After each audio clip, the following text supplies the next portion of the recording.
é o Evangelho segundo Jesus, aquele que aprendeu a obediência pelas coisas que sofreu e que não se importou com a ofensa, mas contemplou a glória. Hoje eu quero ler em 2 Coríntios, no capítulo 4, o que diz. Fala de Paulo aos membros de uma comunidade de fé em Corinto, e ele a eles se dirige nesse ponto desta carta assim: pelo que, tendo este ministério, o ministério da vida, com a cara para fora, que ele diz que anda com o rosto descoberto, desvendado, contemplando, mesmo através da opacidade dos reflexos, a glória do Senhor, e contemplando fixamente o Senhor Jesus, aprendendo com Ele, ele diz: somos transformados de glória em glória, de glória em glória, todo dia um pouco mais, parecendo-nos cada dia mais assim com o próprio Cristo, parecendo-nos no caráter, parecendo-nos no modo, parecendo-nos com Ele na palavra, parecendo-nos com Ele no que vamos nos tornando de glória em glória. Então ele prossegue e diz: pelo que, em razão disso, tendo este ministério, segundo a bondade, a graça, a misericórdia que nos foi feita, então, sabendo que recebemos a palavra da vida, o ministério da reconciliação, que enquanto vivemos segundo esse Espírito, olhando todo dia e contemplando a Jesus, nós vamos sendo transformados, mutados, mudados, transformados pela glória do Senhor. Todo dia vamos sendo despertados e ativados em novas percepções e conhecimentos, e vamos nos transformando na imagem de Deus em Cristo. Então, sendo assim, tendo nós este ministério, segundo a misericórdia que nos foi dada, portanto, não desfaleçamos. Por mais difícil que as coisas fiquem, resista. Resista, pelo contrário.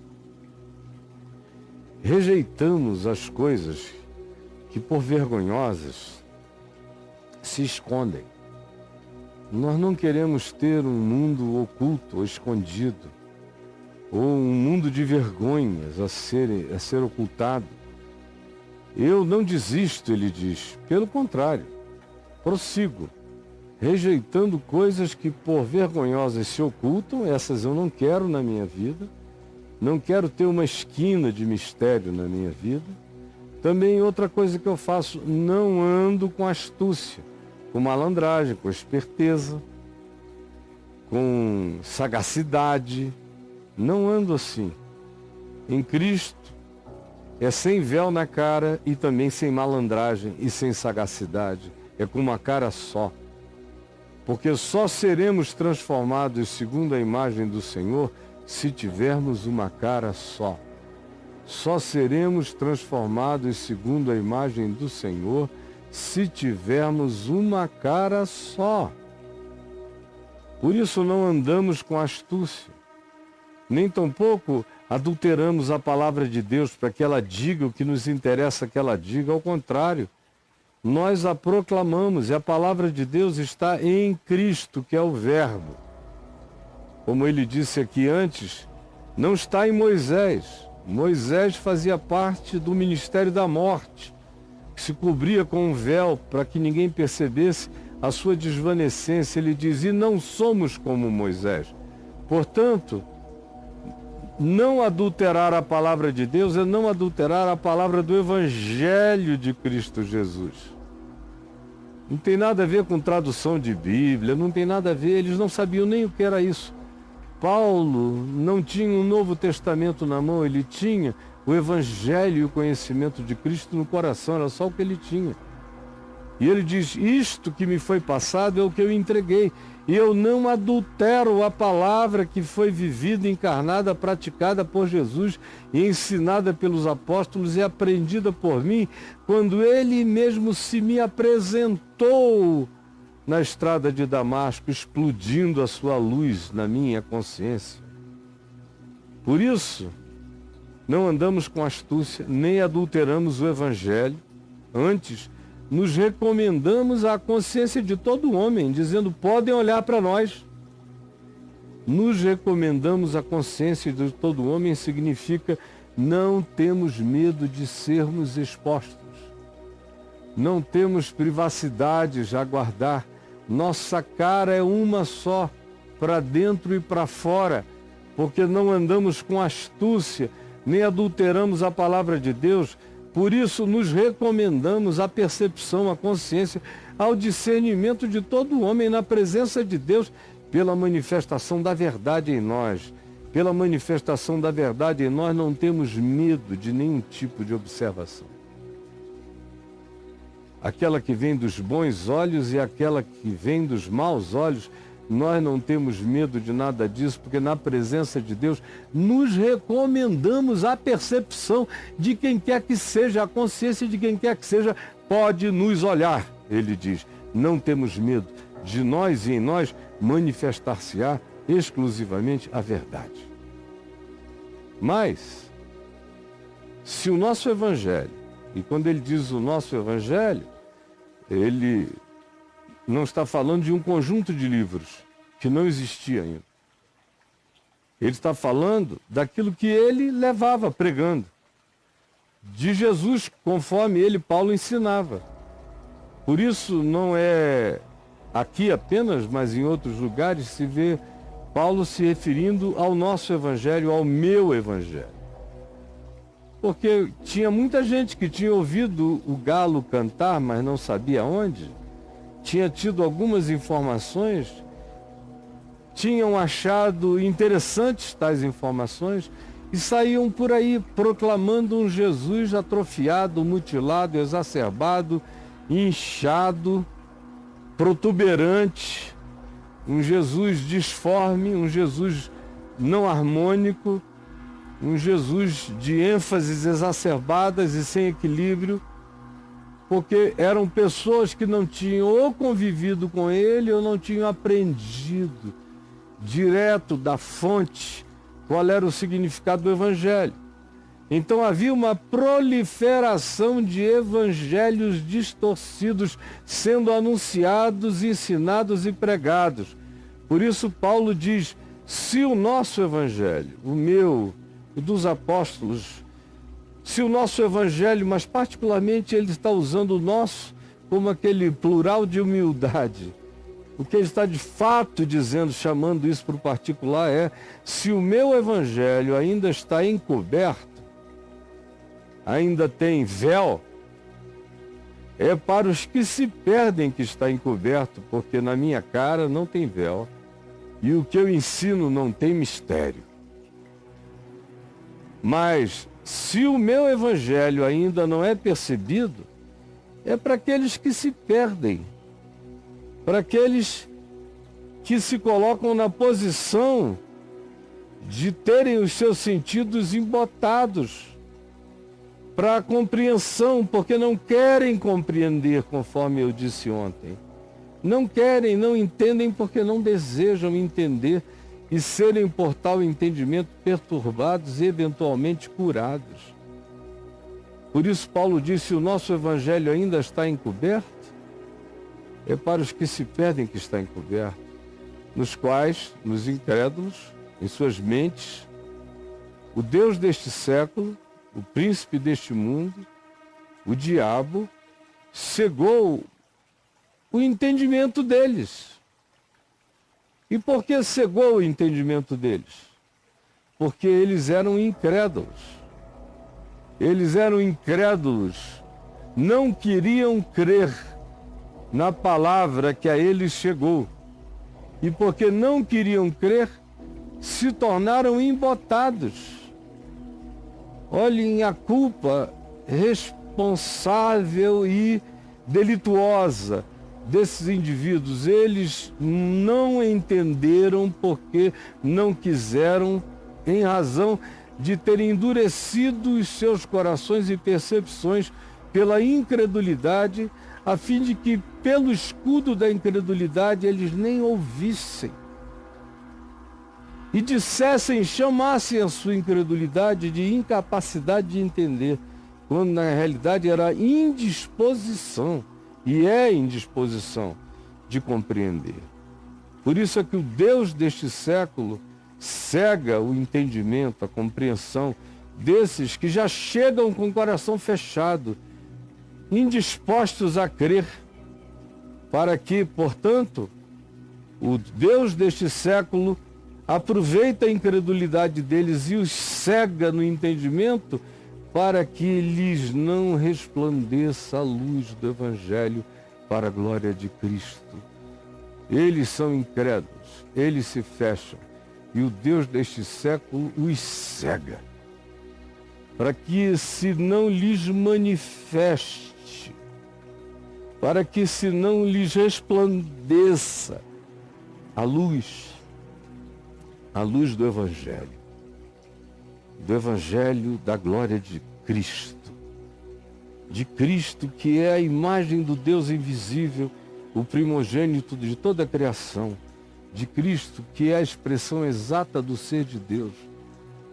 O coração deles se fecha, o diabo cega-lhes o entendimento, para que eles não sejam ativados na transformação, para que eles não sejam despertados para a transformação, todo dia, pela manifestação, pela resplandecência da luz do Evangelho, que basicamente é a compreensão do ensino, que não é uma doutrina, é um modo de vida, é modo de tratar o próximo, é modo de tratar a si mesmo, é modo de tratar a Deus, é modo de tratar a criação, é modo de estabelecimento de um modo de reagir à vida.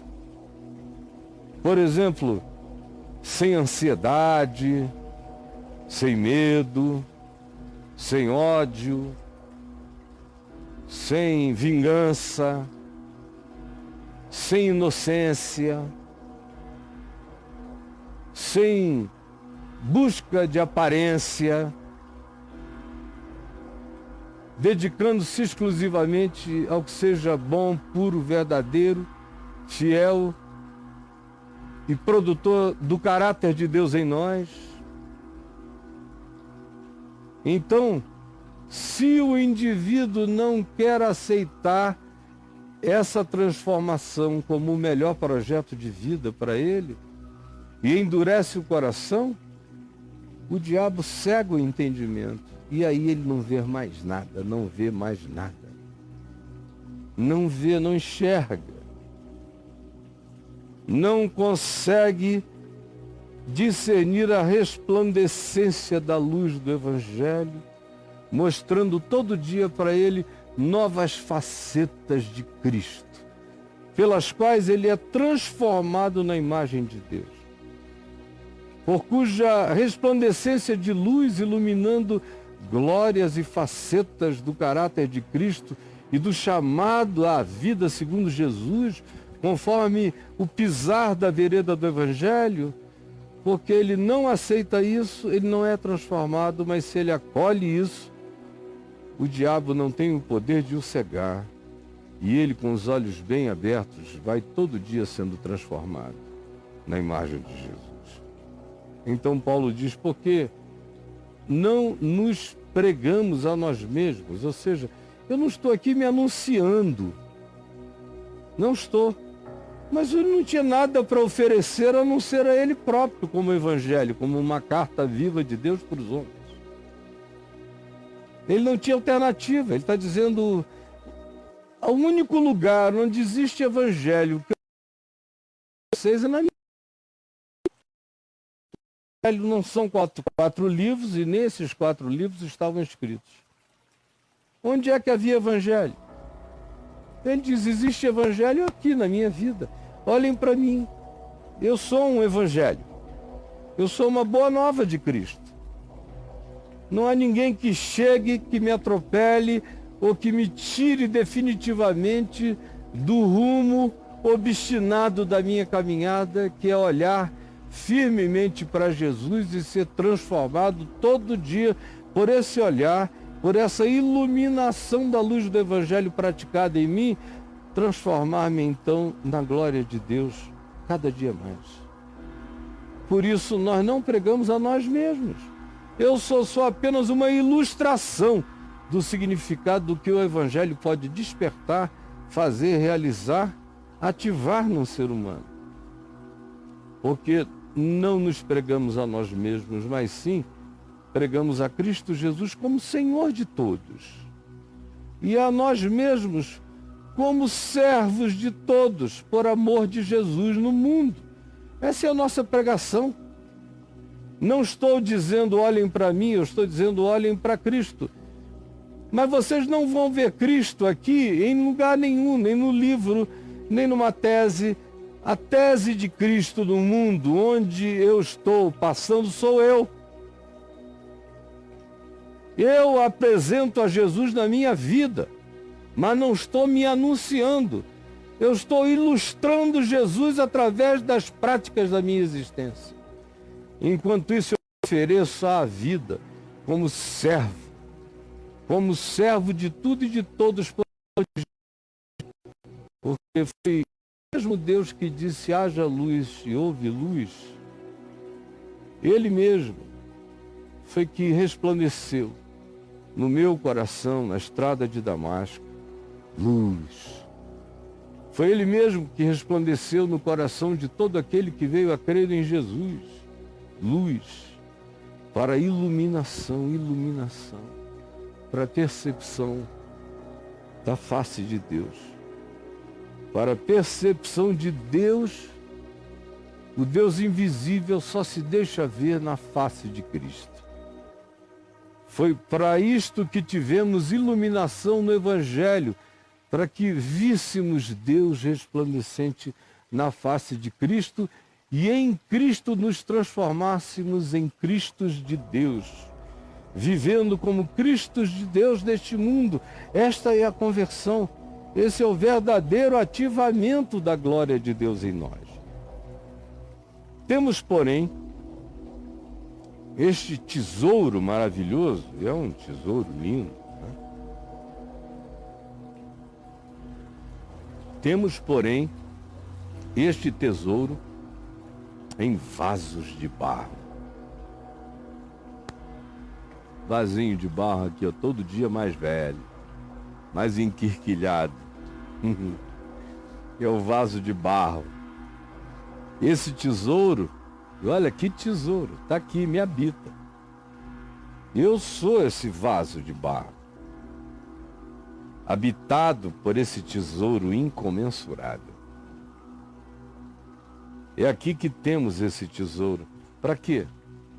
Para que ninguém se glorie de nós, nem eu mesmo caia em qualquer autoexaltação idiótica.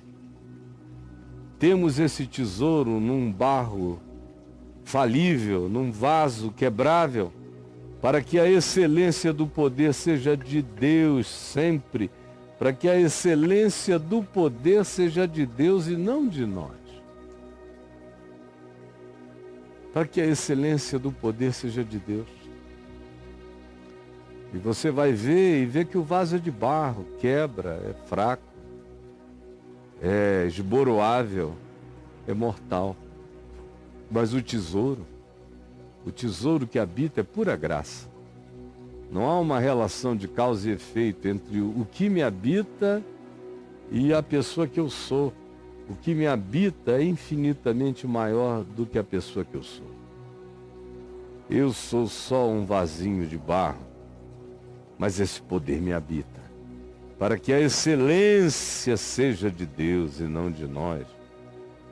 Em tudo, nós somos atribulados, porém não angustiados, porque há um poder que habita em nós. Em tudo somos perplexos, porém nunca desanimados, porque há um tesouro que habita em nós. Em tudo somos perseguidos, porém não desamparados, porque há uma presença que vive em nós. Em tudo somos abatidos, porém não destruídos, porque há um poder que nos garante que subsiste em nós. Assim, levamos sempre no corpo, na história, na vida, no espaço-tempo, o morrer de Jesus, as fraquezas do homem, e o morrer de Cristo, que em nós significa a prática das renúncias que não produzem vida. E fazemos isso para que também a sua vida, a vida de Jesus, se manifeste no espaço-tempo, no nosso ser visível na história. Eu morro com Jesus às coisas e nas coisas que Jesus mandou morrer, para que a vida de Jesus seja ativada em mim e se manifeste em plenitude no meu ser, apesar de eu ser um vaso de barro. Porque nós que vivemos, estamos aqui no espaço-tempo da história, somos entregues à morte por causa de Jesus. Por causa de Jesus. Quantas vezes eu sou e já fui e serei odiado profundamente por causa de Jesus. Odiado por aqueles que, não conhecendo a Jesus fora da igreja e associando a Jesus a construções de natureza religiosa, alienantes, perversas e manipuladoras, pensam que eu sou também assim e me odeiam.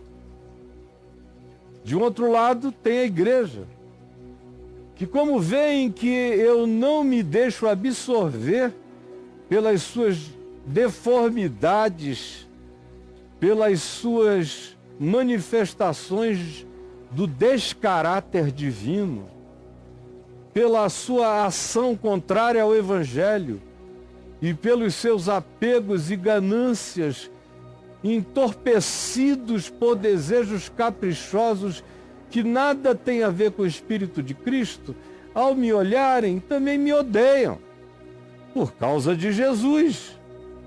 Problema deles. Eu tenho prazer em levar sempre no corpo o morrer de Jesus, para que também a vida de Jesus se manifeste no meu ser, em plenitude, ainda aqui na história, eu seja ativado em toda a graça divina. Porque nós que vivemos, somos entregues à morte por causa de Jesus, para que também a vida de Jesus se manifeste no nosso ser mortal, em toda a plenitude. A vida de Jesus seja ativada no meu ser mortal, de modo que em nós, ou em mim, ou naquele que se entrega com essa paixão, sem guardar esquinas de reserva para manobra, ao contrário, para aquele que se entalou no amor de Deus, para esses que são entregues à morte por causa de Jesus e que se entregam à morte, que não têm a sua vida neste mundo como preciosa, mas têm como precioso serem vasos de barro cheios do tesouro da eternidade, para que na vida desses que assim são e que assim escolhem, também a vida de Jesus se manifeste em toda a plenitude. De modo que em mim, ou em nós, os que fizemos essa opção e que dizemos e cremos e temos prazer no que afirmamos acerca do fato de que não há mais retorno, estamos entalados na graça para sempre, aleluia. De modo que em nós opera essa morte para a vida. Eu carrego em mim renúncias e renúncias e renúncias, para que naqueles que me ouvem e recebem esta palavra opere a vida e a vida. Eu recebo todos os palavrões, todas as maldições, todos os ódios, todas as implicâncias, todas as blasfêmias e recebo com prazer, olhando para o alto, sendo transformado todo dia mais e mais na face de Cristo Jesus, para que você seja poupado e você cresça e seja ativado na consciência da vida eterna, naquilo que vai produzir em você todo esse poder. Eu iria prosseguir falando até o verso 18, conforme está escrito ali, mas vou parar aqui e amanhã eu prossigo. Eu já falei o bastante hoje para você entender que o que Paulo está dizendo é: quem é de Jesus não tem véu na cara, não tem duas caras.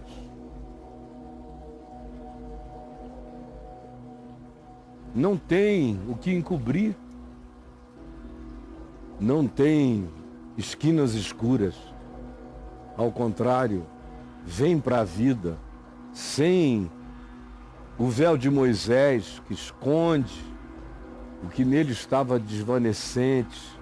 Ele queria carregar o testemunho do rosto brilhante e agora viu que o seu rosto estava desvanecente. Não precisava mais de véu, mas o véu ficou ali porque os que olhavam de fora não sabiam se havia luz ou não havia luz, mas luz já não havia. Paulo diz: não somos como Moisés, botamos a cara para fora, temos uma cara só, não temos nada para esconder, nada, nós somos quem nós somos, um só, em Cristo Jesus. Não andamos com dissimulação, não andamos com astúcia, não andamos com maneirismos, não temos várias faces, rostos múltiplos. Somos uma pessoa só, com toda a sinceridade diante de Deus e diante dos homens, com a cara olhando para Jesus. Todo dia para o Evangelho, só para o Evangelho, para sermos iluminados pela luz do Evangelho. E à medida em que pratiquemos o Evangelho como luz e a luz do Evangelho como vereda de vida, olhando firmemente para Jesus, o nosso rosto espiritual vai se mudando, vai se transmudando, vai se glorificando, vai melhorando, vai se lindificando no amor de Deus. E o caráter vai ganhando solidez, o coração vai ganhando o espigão da paz, plantado no chão da segurança de Deus. Em Cristo Jesus você desabrocha dia a dia mais, enquanto descobre que não tem nada a ver contigo, só tem a ver com o amor de Deus, porque não existe uma relação de causa e efeito entre quem você é e o tamanho da graça e da glória de Deus derramados sobre a sua vida. Eu sou semelhante a um vaso de barro esboroável, mas sou habitado por esse tesouro eterno, maior do que o de Moisés, que servia ao ministério da morte, como Paulo diz, enquanto eu sirvo ao ministério da vida, que cresce, que não desvanece, que aumenta, que é ativado para a vida eterna sem que ninguém pare o processo. E é por isso que nós não temos medo do contraditório da existência, do choque, do embate com os homens, com as circunstâncias, com as perdas, com os aperreios, com os empobrecimentos, com as falências, nem com as mentiras, nem com as infâmias, nem com as rejeições. Não temos problema com nada disso. Nós estamos invulneráveis para essas mentiras, porque o nosso coração está fito em Cristo Jesus. Não tem o que nos possa distrair desse processo contínuo de transformação. E assim será com todo aquele que não se importar com o que venha de fora contra si, mas focar no que dentro de si já está posto como tesouro para crescer, para aumentar, para de glória em glória, sobrepujar em muito todo e qualquer problema, dificuldade, adversidade ou tribulação. Essas coisas vêm, mas a glória de Deus em mim é maior do que tudo e não para de crescer. Aí você diz, eu quero aprender isso tudo. É só andar comigo todo dia, que você vai aprender. Porque o Evangelho não chegou a nós para que continuasse tudo mesmo. O Evangelho não chegou a nós apenas para que nós recebêssemos água na cabeça ou um batismo mergulhado. Isso aí, banho, eu tomo todo dia, no calor, mais de uma vez por dia. O Evangelho não chegou até a mim para que eu tenha um lugar para ir aos domingos. O melhor lugar que eu teria para ir aos domingos, se meu pai e minha mãe estivessem vivos, seria na casa deles. Hoje em dia, o melhor lugar que eu tenho para ir aos domingos é reunir a família, os filhos que já não moram comigo, ou no sábado. Mas o Evangelho não chegou até mim para me ensinar um endereço de reunião. O Evangelho não chegou até mim para que eu adote agora um modo, um estilo de vida comportamental diferente do que eu vivi até agora. Ele não chegou a mim só para isso. Só para um processo de condicionamento e recondicionamento. Não. O Evangelho chegou em mim para produzir um plus eterno. Tem um plus eterno. Tem isso que só consegue experimentar quem já herdou a vida eterna, quem já está assentado no trono multidimensional em Cristo Jesus, já está nele. Esse indivíduo que já se sabe, passado da morte para a vida, é que ganha o poder para ser esse tesouro em vasos de barro, porém cheio, lotado da graça de Cristo Jesus. E passa a ser um evangelho vivo. Um evangelho vivo. Nós temos o Evangelho segundo Mateus, segundo Marcos, segundo Lucas, segundo João. Foram os evangelhos, as boas novas que eles escreveram, anotando jornalisticamente narrativas sobre a vida de Jesus. Maiores, menores, mais sintéticas, mais expandidas, mas basicamente as mesmas narrativas, histórias e ensino. Mas o Evangelho é chamado de Mateus porque foi Mateus que escreveu. A gente não sabe o quanto Mateus viveu coerentemente com o Evangelho que escreveu. Marcos. A gente não sabe o quanto Marcos viveu coerentemente com o Evangelho que ele escreveu. Nem Lucas. Nem João. Porque eles estavam fazendo narrativas sobre Jesus. Paulo é diferente. Ele não está escrevendo uma narrativa sobre Jesus. Ele está se apresentando como um laboratório existencial ambulante da glória de Deus em Cristo Jesus. Ele está se apresentando como uma carta viva, como um evangelho vivo. Por isso é segundo o meu evangelho. Não tem nada a ver com a produção dos 4 evangelhos. 3 deles não existiam ainda quando Paulo escreveu o que escreveu. Não tinha acesso a essas leituras cronológicas que os evangelhos de Mateus, Marcos e Lucas apresentam. Não. A cronologia era a vida dele. Eu andava em trevas e agora conheço luz. E nesses anos eu não tenho feito outra coisa senão olhar firmemente para a glória de Deus, para aquela luz que interrompeu o meu caminho na estrada de Damasco. Olho para aquela luz e sou transformado. Transformado todo dia por ela. E apesar da minha fragilidade, eu vou sendo tomado por algo desproporcionalmente maior do que eu, que é esse tesouro maravilhoso. Por isso, eu, conquanto tenha 4 evangelhos na minha Bíblia, entendo que cada um de nós não foi salvo pela Bíblia para viver uma vida sem evangelho, porque diz que tem 4 evangelhos na Bíblia. Eu vivo como se a Bíblia não existisse. Como se o único evangelho que os homens tivessem para ver, para ler, para observar, para discernir fosse eu. É isto que eu aprendo com Paulo. Paulo não tinha nenhum evangelho escrito, mas não precisava, ele era o evangelho, é o nosso evangelho. Com palavras, atos, com ensinos, com práticas, com atitudes. Esse é o nosso evangelho. Isso ele diz toda hora, foi isso que vocês viram, ouviram, perceberam, discerniram em mim. Eu sou um evangelho que quer ter carne e sangue, como toda boa nova de Jesus quer ter carne e sangue. Como Jesus disse, assim como o Pai me enviou, também eu vos envio, também eu vos envio, para vocês me serem, para vocês me levarem, para vocês me reproduzirem,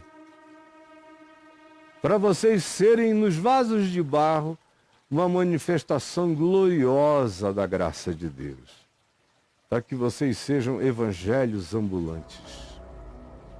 Essa é a palavra, esse é o desafio. E se você quiser saber mais, siga comigo que você vai aprender. Senhor Jesus, aplica, só tu podes aplicar esta palavra. Só tu. Eu não tenho nenhum poder de instilá-la no coração de ninguém, mas tu podes aplicá-la. E aquele que crer, receber e praticar, experimentará esse salto, esse plus eterno, que passa a crescer na gente como uma glória crescente, que não cessa nunca, quando os nossos olhos estão fitos na Boa Nova e o coração não tem medo de crer, de se entregar, de tirar todo o véu, botar a cara para fora, para ser transformado no seu caráter de glória em glória, segundo Jesus. Eu sei que a maioria não entendeu, mas eu sei que todo aquele que quer entender, compreende. Revela-te a esses, eu te peço, em nome de Jesus. Amém e amém.